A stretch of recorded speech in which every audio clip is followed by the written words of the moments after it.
Hello. This is Mr. 81. It's Marimar Vlog and welcome to this video. So uumpisahan po natin ang ating video with a good day. Ang ganda ng weather ngayon. So pupunta po tayo ng market at bibili po tayo ng mga ingredients para sa ating lulutuin ngayon. And shout out to Mami May Abby and Son Philip Abby. Please do follow their page. Sila po yung dahilan kung bakit merong laman yung ATM natin. So withdrawin mo natin yung pinadala ni Ate May sa ating ATM para po pagbili ng ating mga ingredients. So, ayun, walang laman ng ATM ko for how many months. So, ito, nakalaman na siya dahil sa kanya. Ginawa ko. And dito nga, ako una nagpunta sa ating meat shop. Shout out po sa meat shop owner ng Hasaan. Charot lang. So, dito tayo pupunta kasi bibili tayo ng pork chop. Di mo po pork chop tayo. Special pork chop para sa farm. Ayan na. So, bibili tayo ng 2 kilo because it's kilo po ay 350 pesos. Ang mahal pala ng pork chop, no? So, 300 plus na so 700. Okay na yon kasi ano naman siya, binilang namin, it's 13 pieces. So, kasya na lahat, no? Isa-isa kami dyan sa farm kasi kasali po sila doon. Yan! Shoutout po sa Express Beach Shop Churba ng Hasaan. Ginawa ko. And, proceed din ako dito sa aking isa sa mga suki kong tindahan dahil bibili tayo ng sutanghon dahil magsusutanghon tayo ngayon. Very special sutanghon para sa ating mga aklang friend. Ayan, sutanghon. So, 1/4 nito ay 100 pesos dahil ang 1 kilo front ang mahal pa rin sa totoong ganyan, no? Ganyang brand. So bumili din ako ng atswete at bumili tayo ng young pepper para po lamas later on. And bumili din ako dito sa other store, no, ng ating Baguio beans para sa ating pansahog, no, dagdag gulay para sa ating sutanghon. Ayan, and after ng Baguio beans ay bumili din ako ng carrots, no, isang carrots kasi may carrots ako kahapon hindi ko nagalaw. And of course ang ating Chinese cabbage, masarap yan para sa sutanghon. And dito naman sa other side sa market ay pumili na ako ng eggs kasi lalagyan tayo ng eggs kasi this is a special sutanghon kung may eggs. So ang gwapo ng nagbantay pero hindi ko nakuha yung number niya. Ginawa ko. So bibili na ako ng egg. At dito naman sa other side ng ating market ay bumili din ako ng ating pansahog sa ating sutanghon. It's chicken, no? Yan sana bibilihin ko pero ano siya, parang puro buto lang naman. So, let's have the wings lang kasi favorite ni Brenda yung wings, no? Favorite ng mga bakla itong wings kasi we want to fly. Charot! Nakabili na tayo and bibili din tayo ng ating spring onion kasi naubusan tayo sa farm. So, bibili ako 5 pesos. At after that, pumunta ako sa fruits kasi nainganyo ako sa saging. Ang sarap ng saging. It's one of my favorite fruit.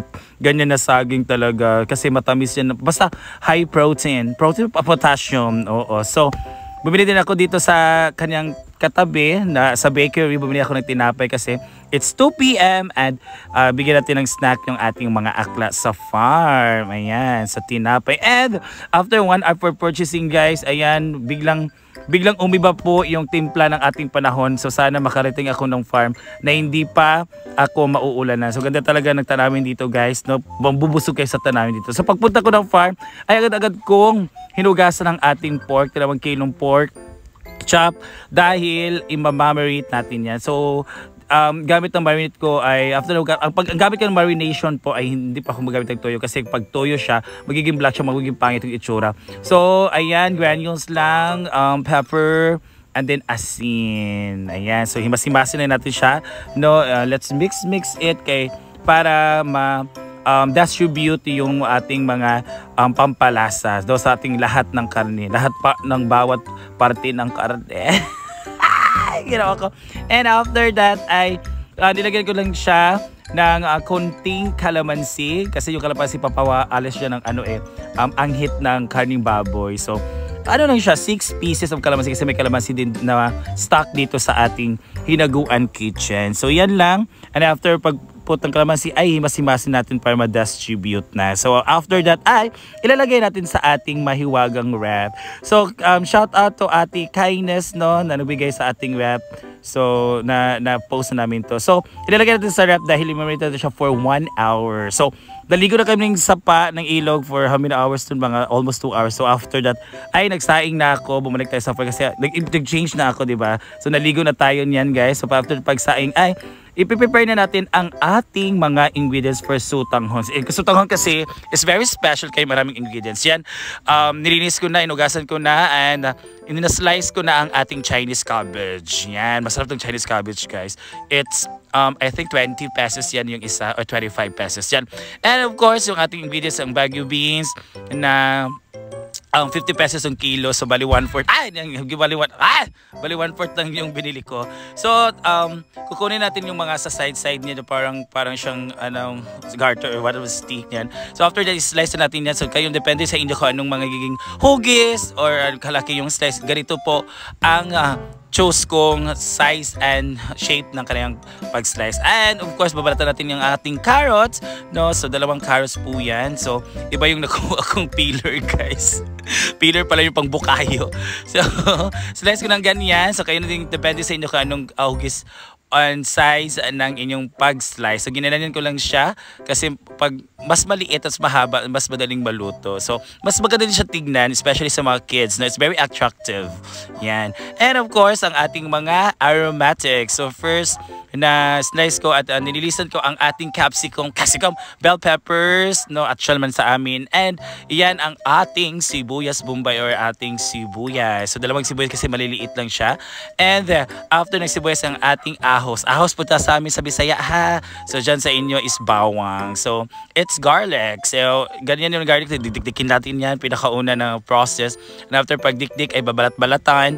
So after pagbalat-balat niyan ay tsaka natin i-slice. So yan ay stock na already here sa ating hinaguan kitchen, kaya hindi natin bumili. So dito natin kinuha lang. Sa slice na ganyan, depende sa inyo. Pwede ding pinong-pinong slice at basta depende. And of course, yung ating spring onion na hindi ko na videohan yung iba. And after ng ating mga aromatics ay ang ating karning manok, ang ating chicken, yan. So slice ko na siyang ng mga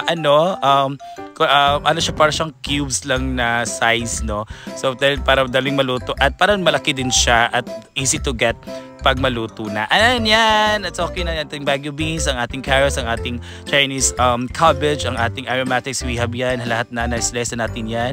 Ahos, sibuyas, sibuyas dahon, and bell pepper, ang ating chicken. Ganyan kalaki, guys, para madaling maluto. And after that ay kinuha ko yung egg. Hindi ko pa na-videohan na nag-ano ko ng egg, kulo. Oh, yan. So, nilagay ko sa malamig na water para easy to peel na siya mamaya. And of course, kinuha ko na sa ref ang ating tinamplahan na pork chop, no, ng baboy. So after that ay let's do the process sa pagluto ng pagprito natin pork chop. Madali lang naman, mapainit ang kawang, mapainit ang mantika, ganyan, and ipiprito mo lang kung anong kasya sa ating kawa. So yung ginamit ko ay non-stick, kaya yan, and 4 po yung kasya. So parang 3 or 3 batch to, or 4 na batch pala to. Yan, so let's wait in a medium heat. So yan, luto na ang ating first batch and nag-proceed tayo sa ating second batch. Ayan, ang sarap na. So let's start to cook our sutanghon. So first, ito yung ginamit ko kasi magsasabaw tayo. So ayoko naman yung mga kawa kasi baka matas, baka hindi kasya yung iba, diba? So after na mantika na pagpainit ay yung ating luya, ating sili. May sili taming tanim dito sa farm. So doon kung kumuha. And lahat ng ating aromatic sibuyas at ang ating garlic. Yan. So after ng how many 1 minute ay lagyan na natin ang ating timplahan na natin ng asin at granules and ang ating pepper. Ayun. And i-mikos natin yan. Mix lang kayo para maano. And takluban. And after 1 hour, charot lang. After 1 minute ay nilagay ko siya ng patis, no, 3 cups of patis. Cups na cup ng 1.5 plastic bottle. Yan, takluban, and after 5 minutes po ay luto na yan. So ilalagay na natin ang ating carrots at ang ating Baguio beans. And lagyan na natin itong oyster sauce at 4 na cup ng toyo. So cup siya ng yung takluban sa sulalan sa toyo. Yan. And nilagyan ko siya ng konting water and tinakluban ko siya, pepper, at tinakluban ko siya para lang ma-blanch yung ating gulay. So after that, ay nilagay na natin ang ating naiwang chili doon sa farm. Kinuha ko siya at yung ating red peppers. So because natin yan para po ma-distribute yung lasa ng mga nilagay natin. So after that ay naglagay tayo ng isang pitsil na tubig. So after a minute ay kumulo na siya. So after pagkulo niyan ay nilagay natin ating sutanghon, our main ingredient for this dish or for this menu. So takluban natin siya. So after pagkulo na ay ilalagay na natin ang ating aswete. Yan. So ginagyan natin siya sa mainit na sasabaw ko lang siya para hindi na madagdagan ng sabaw. So hindi rin ako nakainit ng water. So dyan na natin lublob para lumabas po ang kaniyang kulay. So after that ay ilalagay natin yung stem ng ating Chinese cabbage kasi yun matigas yan na part. So pagkuluan na natin siya for a couple of minutes, parang 1 minute lang.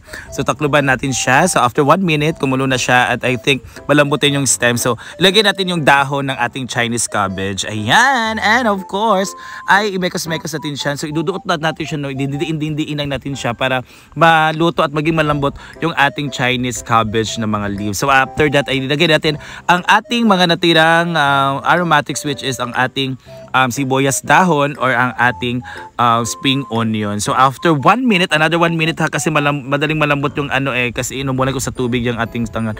Ay luto na siya. So magain tayo. For an example, yan. So, sabawan na natin yan sa isang, sa ating yahong, dyan sa ating farm. Ayan. So, hindi ko alam kung ano mga yan. Basta bowl. It's a covered bowl. It's a wooden bowl.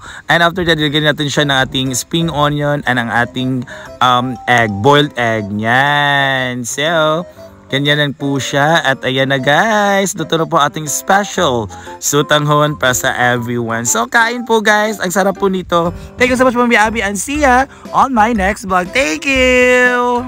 Let's go!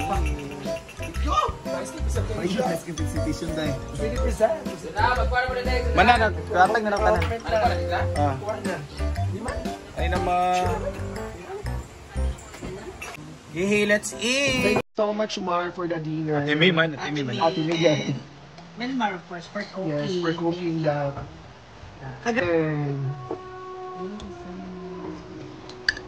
Let's eat! Kaog!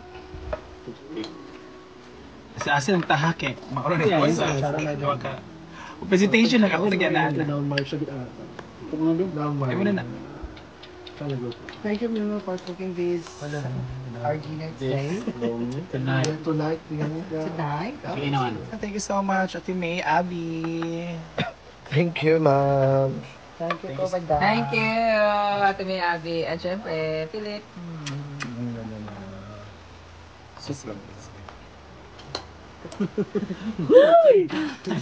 Dagan ang tuloy dulu eh. Grabe. I deserve it. Wala ko natawag. Lalagay mo kamera kag sa kuan. The Crudes, yung hair ba? Yung babae. Ano yung doctors? Yung anime nga the babae. So yung The Beginning of the Earth. Parang ganun. For Disney yan. Hindi. Oh. Kaya Tinta Brown. Ay, yun siya. Kaya Tinta Brown. Mandi.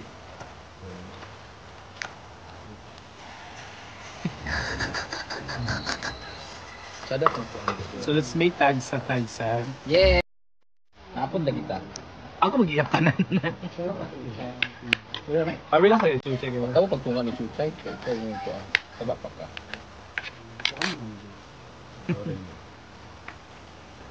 Bingkar mo na Chuchay.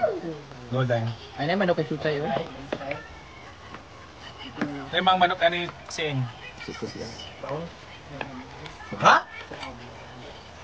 Payo. Sa to? Taka, padugdog sa dito. Bawal siya sa manok yung mag? Bugas-bugas. Shut up ka.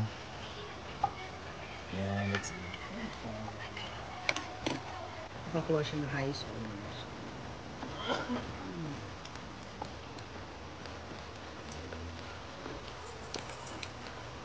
Yeah. She's in the hospital right now.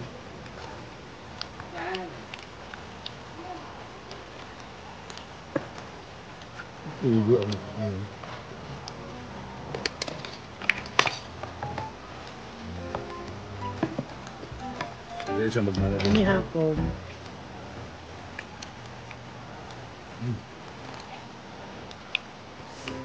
Mm.